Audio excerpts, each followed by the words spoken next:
Hey folks, welcome back. My name is Cyrus Davis, and today I have another deck profile for you, this time on Klawf Terapagos EX, a deck that had 2 spots in the top 32 of Sacramento Regionals, and is taking the scene by storm a little bit. It's been very popular in online tournaments since its debut at Sacramento, and I know a lot of people who are sort of hyping it up as a sleeper pick for upcoming major events.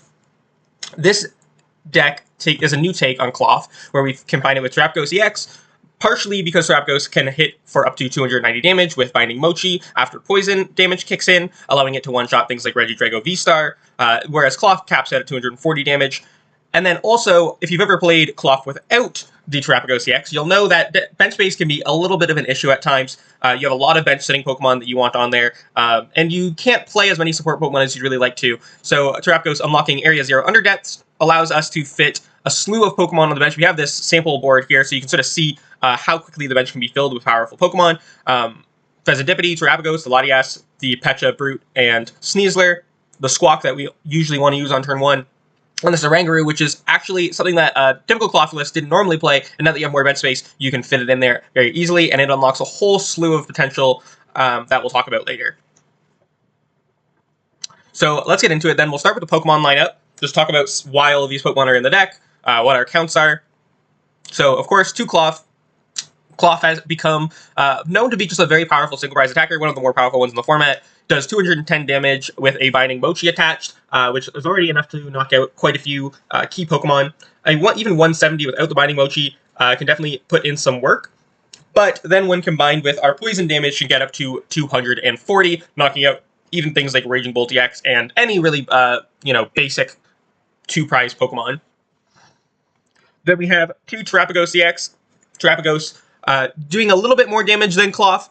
Partially, Terapagos just lets us fill our bench, of course. It's an Area 0 enabler. But it also, with a full bench, can do 220, and then Binding Mochi puts it up to 260, and then after poison damage, can get up to 290. If anyone doesn't know how Sneasler works, it adds 20 more damage to poison between turns, so factor that in when I'm talking about these numbers, that with Sneasler on the bench, our poison is doing 30 between turns, so getting us all the way up to 290 to one-shot. Key things that Klawf cannot. There's also even, you can not quite knock something out, like if you hit for big damage into something like a Charizard EX, it won't quite get knocked out, but if your opponent doesn't retreat it and just knocks out your active Terapagos with that Charizard, what you can do is you can bring up the Pecharunt that increases poison damage while it's active even more, and let that finish the Charizard EX off, going back into your turn, which is also very powerful. We have 2 Brute Bonnet, so this is our primary way to get poison on our opponent's active Pokemon, well, our only way to get poison on our opponent's active Pokemon, I should say. There's Toxic Powder ability if it has an Ancient Booster attached, allowing us to poison both active Pokemon. This also allows us to poison our Klawf and our Terapagos to combine with Binding Mochi, or, if we're attacking with Bloodmoon Ursaluna, we can poison that for Binding Mochi as well. So this is a very, very important part of the deck, just allowing us to get that poison on both our opponent's active and our active to boost our damage on both sides. To these Pecharunt. So this is the Donk Pecharunt that people talk about, allowing you to knock out your opponent with just poison damage. It adds another 50 damage to poison. So at base, it's doing 60, and then with Sneasler doing 80. So this allows us to knock out most evolving basics.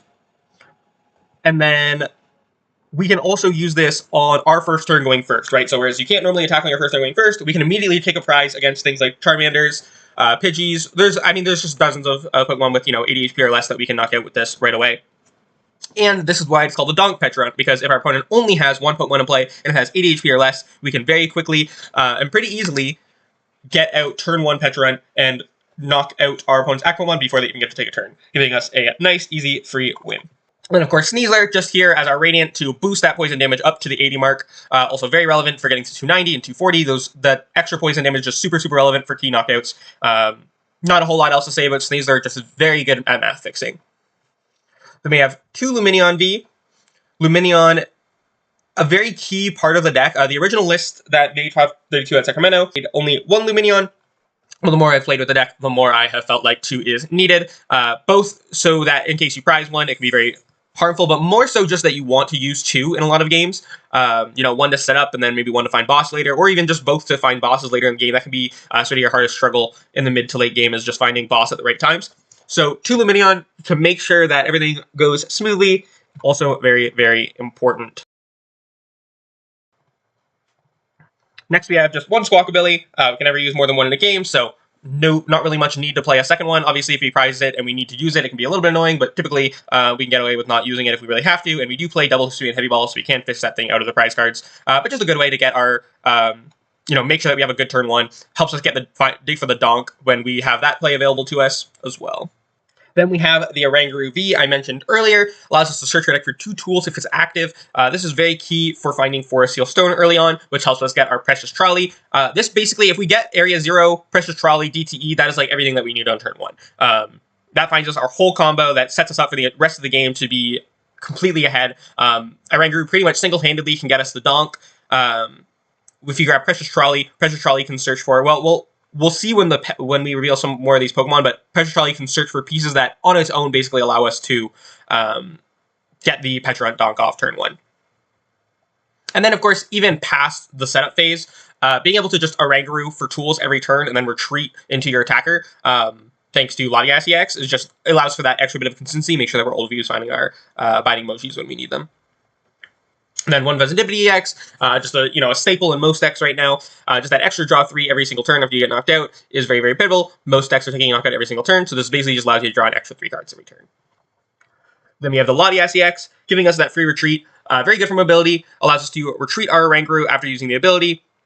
Allows us to poison our active Pokemon. If we just need to get poison on our opponent's active Pokemon and not our own active Pokemon, we can use Toxic Powder and then retreat into the Pecharunt. Usually that is what we're doing that for. So it allows us to not get poisoned that way. It just, offers us a lot of mobility to get into our attacker just in general, even when we don't need to do any sort of interesting shenanigans that the free retreat requires.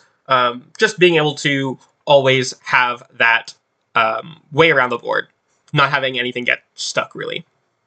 Speaking of things not getting stuck, we have Pecharunt EX. So Pecharunt EX allowing us, one, to get an auto win against decks like Snorlax, which rely on trapping our opponent's active Pokemon, since we aren't able to retreat. But Pecharunt EX gets around that, allowing us to continuously bring up the Toxic Subjugation Pecharunt and continue doing damage to their side of the board. But also, there's a combo with Oranguru, Pecharunt, Latias, that allows us to get the donk very consistently. So basically, what you do is you retreat into the Oranguru V, and now that you've retreated, you can't retreat back into the Toxic Subjugation Pecharunt, but you probably need Oranguru V to get set up, right? So what you do is you retreat into the Oranguru V, use back order, search for your Forest Seal Stone, attach Forest Seal Stone to Oranguru, use Forest Seal Stone to search for Precious Trolley, and then Precious Trolley for, Oranguru back order for Forest Seal Stone and Booster, and then Stone for Trolley. And then you can Trolley for Brute Bonnet, Sneasler, Pecharunt, and Pecharunt EX. You attach the Booster to the Bonnet, poison both active Pokemon, and then use Subjugating Chains to bring the Pecharunt up. And then that is your turn 1 Toxic Subjugation knockout. Then we have Bloodmoon Ursaluna EX. Just a nice, easy finisher. If we can't find energy, we only play 4 double turbo energy, so sometimes that can be a little bit tricky later in the game, hard for us to keep getting our attacks off. Bloodmoon just gives us that opportunity if our opponent goes down to 1 prize, that we can attack for 0 energy. It also can go up to 280 damage, so it does a little bit more damage than Klawf. Terapagos, of course, needing a full bench to get up to that much damage. I mean, Bloodmoon can even hit a little bit harder than Terapagos EX at max, right? With a Binding Mochi does 280, and then 310 after the poison kicks in. So just our hardest hitter, and very energy efficient. Then we have one Hisuian Electrode. This is mostly just for the Charizard matchup. Allows us to hit for weakness into Charizard. We play the Supereffective Glasses to triple the damage, allowing us to do 300 to the Charizard and finish it off with poison. But also just a nice little attacker that can attack for 0 energy, like the Bloodmoon Ursaluna, allowing us to not overuse our double turbo energy. It's also, of course, a Forest Seal Stone enabler if we need it, if for whatever reason we can't get any of our other Vs into play, but primarily is just for that Charizard matchup. Definitely can have some niche use elsewhere. And then lastly, we have an Iron Bundle, just allowing us to make sure that we're always knocking out 2-prize Pokemon. Our opponent can't stick a Slithering in the active as Raging Bolt, so that we can't knock out a 2-prizer, or a Klawf in the active or a Radiant Charizard as Regidrago. So Iron Bundle just key to making sure that we're always getting 2-prize knockouts. Very key in the Bolt and Drago matchups especially. Next up, we have our supporter card. So we'll start with 3 Arven. We play lots of important items. Primarily, of course, finding Precious Trolley early game to get set up is very important. Finding Nest Ball and Night Stretcher at the right times, also very important. And finally, well-timing our one of Lost Vacuum is very key, especially against decks like Raging Bolt, which can avoid knockouts using Bravery Charm. Or things like Regidrago, which play stadiums that can be very disruptive to us, like Jamming Tower and Temple of Sinnoh. Anyway, 3 bosses orders. We're always trying to take 2 prize knockouts to keep our prize exchange favorable. So we need to make sure that we're always bringing up 2 prize Pokemon to be knocked out. So 3 bosses orders just make sense, making sure that we can gust plenty. We play 2 Lumineon to search for them as well, but just making sure that we can draw into them without having to use search cards, also very good. And a lot of games we might even need 3, especially if we're playing against a 1 prize deck. We want to keep bringing up Pokemon that are more key to knock out early game. The chaining together bosses orders in that situation can be important as well. One of Carmine, so this is just so that we have another way to draw extra cards on our first turn other than Squawkabilly. Lumineon for Carmine can be pretty important. It also, it's not that much weaker than Research. The cards, of course, can make a big difference, but having the option to use this on turn 1 can be very impactful in a lot of games, especially for getting our dunk. Having the option to Carmine and Squawkabilly on the first turn going first just maximizes their chances of being able to dunk our opponents. But we do play one of Research. The one of Carmine can be searched out by Lumineon, so as our next draw supporter, playing the Research instead makes sense. We want that more powerful draw supporter option. Just being able to discard our hand, draw 7, best draw supporter in the game, digs the deepest.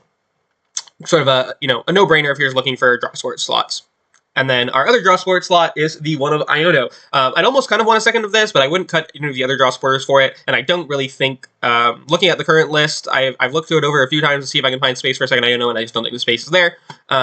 But just that one disruption option is very nice. Also, you do play only 4 counts of DTE and 4 counts of Area 0, which can be very, important to have multiple over the course of the game. You don't really want to be discarding them. So having that one option that you can draw cards without discarding those is important as well. But mostly is here so that we do have some sort of disruption option. This can also swing a game in our favor in combination with something like Bloodmoon. We late game, when our opponent has the prize lead, just go for a Bloodmoon Iono and say, okay, well, it's really difficult to knock out a Bloodmoon, what do you got? And that can allow us to put the game into our favor, just buy us 1 key turn. And then we do play Tenacity, so search our deck for a Stadium and an energy card. Of course, Area 0 is very important to our strategy, and Double Turbo Energy is very important to our strategy. So we want to be able to search those cards out with a Lumineon onto the bench. Just very important to have that option. Next up, we got items. So we play the maximum count of Nest Ball. We play lots of important base Pokemon. We just want to max out that count for sure. We want to get our Terapagos out. We want to get our Oranguru out. We want to keep finding Pokemon throughout the game. We really, really need to play 4 Nest Ball. Definitely could not cut any of these.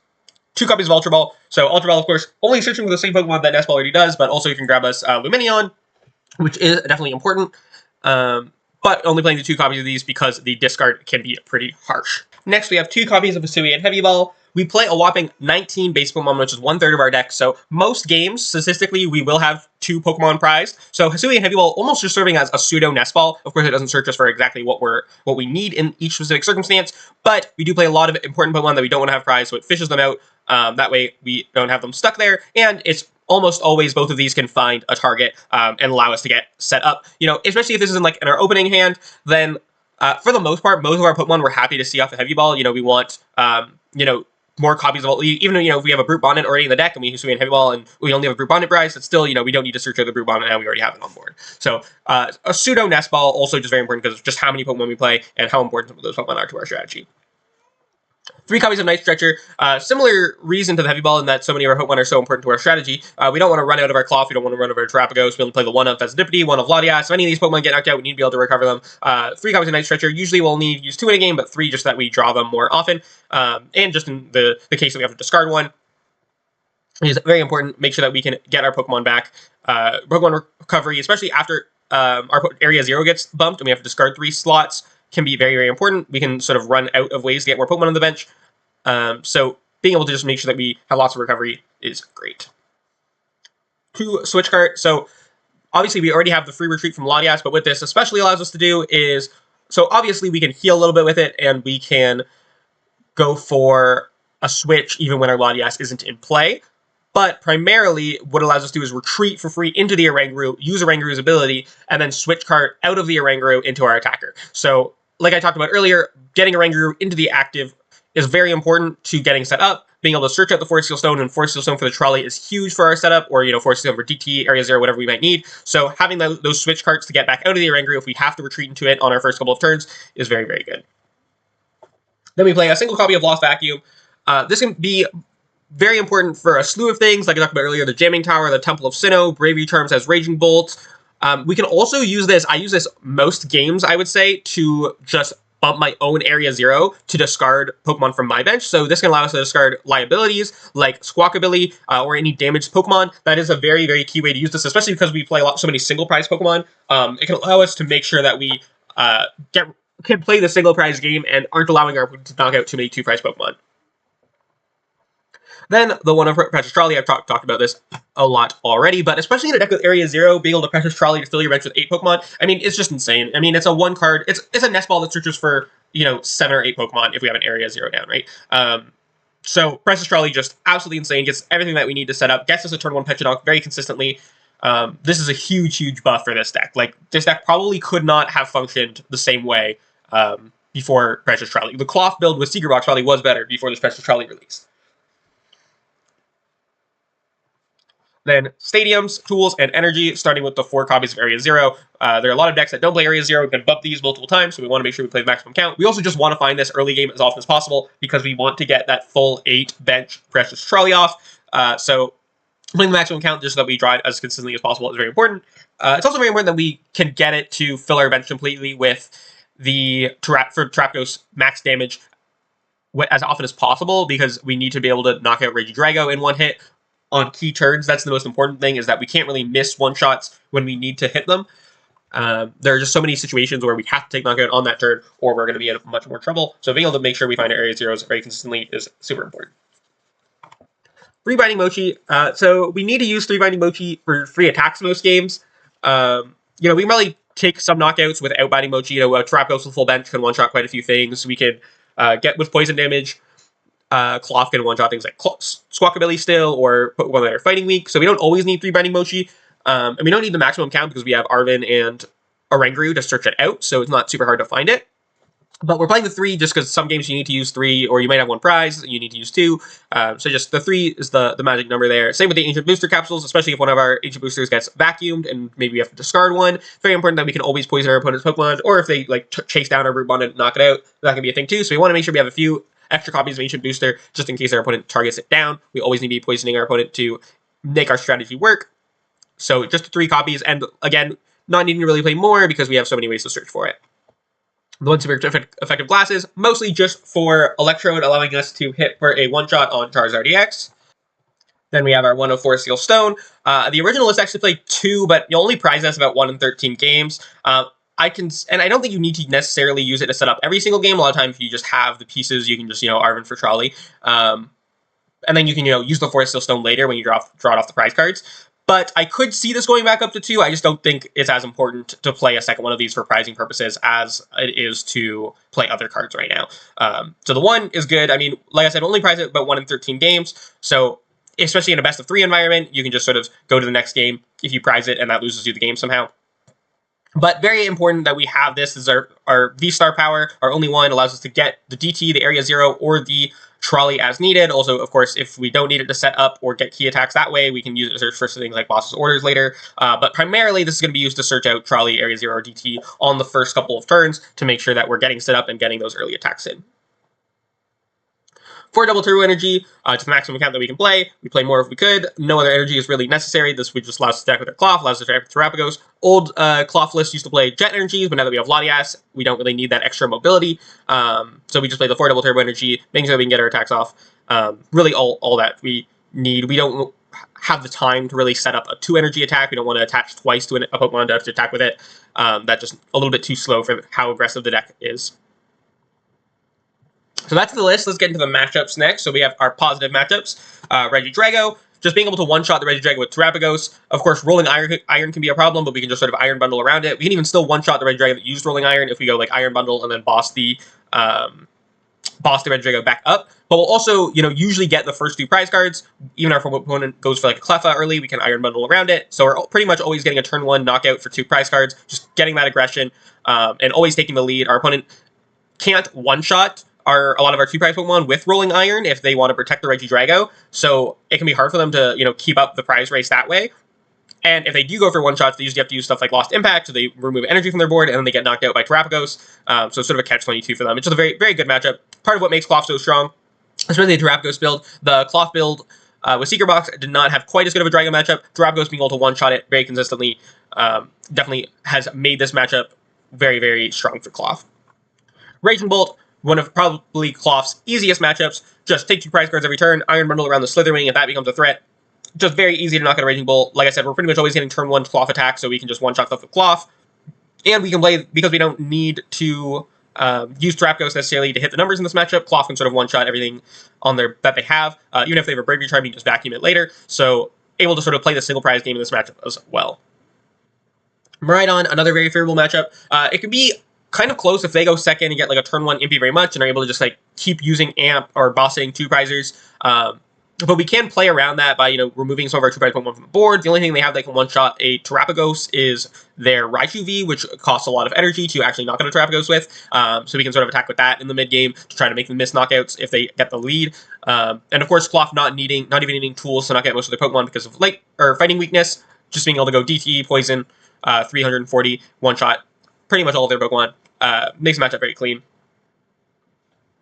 Then we have Charizard, so we'll pretty much always get the first prize here. We'll have a certain percentage of games where we just like donk them with Pecharunt, but even if we don't donk them, it still gives us a significant prize lead. And then we can also one-shot their Charizard with Hisuian Electrode, so we're able to pretty consistently keep up taking multiple prize cards every single turn, and that way we always stay ahead on the prize race. We can even one-shot Pidgeotix with the Terapagos with full damage output, so that is not even something that can try to wall us out. Then we have Terapagos EX. So this is mostly speaking to Terapagos Pidgeot. Of course, they don't have a lot of things that can actually one-shot an opposing Terapagos. They have to use Dusk Sworn to do so, which gives up more prize cards on their side, which also advances us closer to winning. And we hit the Terapagos for weakness, so it's very easy to kill it. We hit Bloodmoon for weakness, so they can't try to wall us out with that. And we're always going to get the first couple of prize cards, and again, there's going to be a certain percentage of games that we donk them. So this is just a very, very favorable matchup. Able to keep taking prize cards, always stay hit on the prize race. It's very hard for them to pull off any sort of like Dusknoir, Briar shenanigans against us. Next we have Gholdengo EX. This matchup can be a little bit closer if our opponent can get the first 2 prize knockout, especially if you open a 2 prizer or just need to bench them to set up. But we can take one-shots on them with our Terapagos. We have a certain percentage of games where we'll donk them. We'll pretty much always get the first prize because of the Pecha being able to knock out Gimme Goulds. So we're able to stay ahead in the prize race again in this matchup pretty consistently. Using Terapagos to take those one-shots on Gholdengos when needed. Iron Thorns EX, so we can be a little bit prone to weak setups against Iron Thorns, but really we just need to get our Precious Trolley out, and then we're attacking, and then we just need to find our DTEs.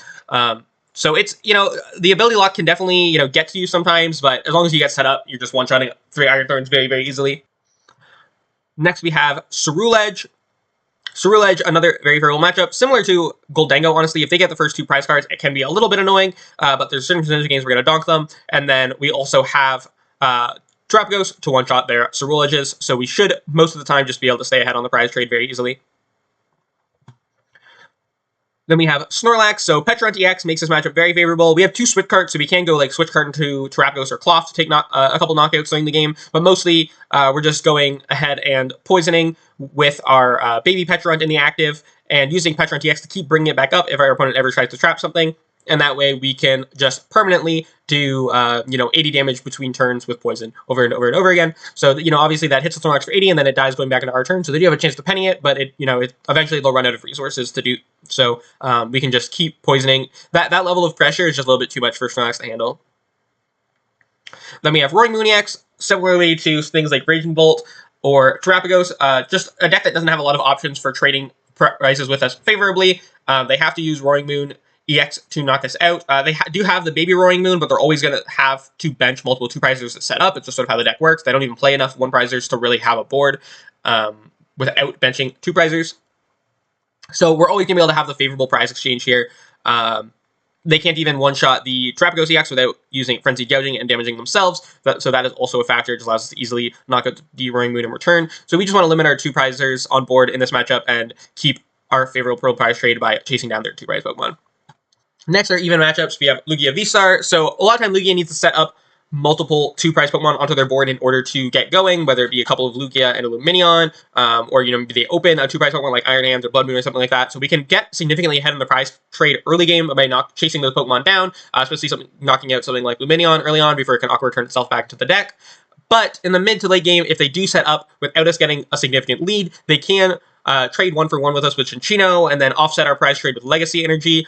and then take a 2-prize turn at the very end with Amp Very Much. So they do have ways to sort of win the prize exchange against us, which makes the matchup fairly close. One nice thing is that we can play around Legacy Energy in a lot of games using Poison. Poison Energy obviously doesn't trigger Legacy and Gift Energy, so if there's something, if we can hit for just enough to knock out the Pokemon that has Legacy Energy attached after Poison only, then we can get around the prize deduction there. Then we have the Palkia Dusknoir deck. This deck, relatively even as well. They can just sort of run us off the board in a single turn with like multiple Dusknoirs targeting down our support Pokemon, and then using Iono and taking a big knockout. This could just be very, very disruptive to us. Even if they go like double Dusknoir and then like Iono Moonlight Shuriken, knock out 2 of our 2-prize Pokemon, take a 4-prize turn, that can also be really, really bad for us. So even though we should typically have like a prize lead and they play a lot of 2-prizers for us to chase down, we can just sort of brick off of one bad turn, one good Iono, which is what makes the matchup even. If we just keep getting our attacks off, we don't miss those key attacks, then we should always be able to stay relatively ahead, but we have to draw out of their key Ionos at key times, because they do play, the maximum count of Iono usually. Then we have Dragapult. So Dragapult's a matchup where, we'll have a certain percentage of games where we can Petrodonk them, of course, and then we can also go for... They usually have to set up things like Rotom and Fezandipiti to keep going, so we can go for things like that for easy prize cards. But, if they just sort of set up, they can, maybe they play a Turo, and they Turo one of their 2-prize Pokemon, or they just don't have to fence that many, easy to knock out 2-prize Pokemon in general. It's very difficult for us to knock out a Dragapult. So if they just get sort of a clean Dragapult setup, maybe 2 Dragapult EXs with no damage on them, and you just start Phantom Diving over and over again, we do just sort of lose the prize exchange there very quickly. We need to be able to pick off some extra 2-prize liabilities to stay in the game. Then we have our unfavorable matchups. Gardevoir, our worst matchup. They trade 1-for-1 with us. At worst, they can keep... What they can do is, like, they can pick off things like our Latias, and then, trap something like Brute Bonnet. That is a very, very good strategy for them. And then, Ionoing us to low hand sizes so that we can't find our pieces back. They can even just go ahead and pick off... If we don't have Latias on board, they can bring up Brute Bonnet and then use Scream Tail to knock out whatever we have the DTE on, forcing us to find a way to the active and a new energy. And then even when we do get the attack off, we're only trading 1-for-1. So there's a lot of ways for them to retake the prize lead, and manipulate the damage on our board so that they're trapping us and making us need the maximum number of cards in hand to actually just get attacks off in general. We need to have like a very significant lead to have a chance of staying in the game in this matchup. Otherwise, once they are set up and start using Ionos and counter catchers every turn, things just go out of our favor very, very quickly. Lastly, we have Lost Box. So a nice thing in this matchup, of course, is that they have so many low HP Pokemon that we can dunk, but they can use Amp Very Much to take 2 prize cards at some point, and honestly, that alone is a lot of the time enough to win them the matchup. Because basically what happens is we're always going to get the first prize, but they'll usually, be able to just keep trading 1-for-1 with us throughout the game, or maybe even take extra prize cards on certain turns with a combination of like Lost Mine and Moonlight Shuriken. And then even if they only trade 1-for-1 with us the entire game using like Cramorant and Lost Mine, then they can take their last 2 prize cards with Iron Hands and Very Much. So we go down to 5 prizes, they go down to 5 prizes, we go down to 4, they go down to 4, we go down to 3, they go down to 3, we go down to 2, they go down to 2, we go down to 1, and then they amp Very Much and go down to 0. So that is a lot of time how that matchup plays out. And that's even if we can avoid benching any 2 prizes in general. Otherwise, they can take extra, 2 prize turns by just knocking out those Pokemon as well. So it's just very easy for them to, stay in the prize race and then get ahead with the Amp Very Much later on. That is going to be their ideal strategy. Of course, if they can get ahead before that, they will.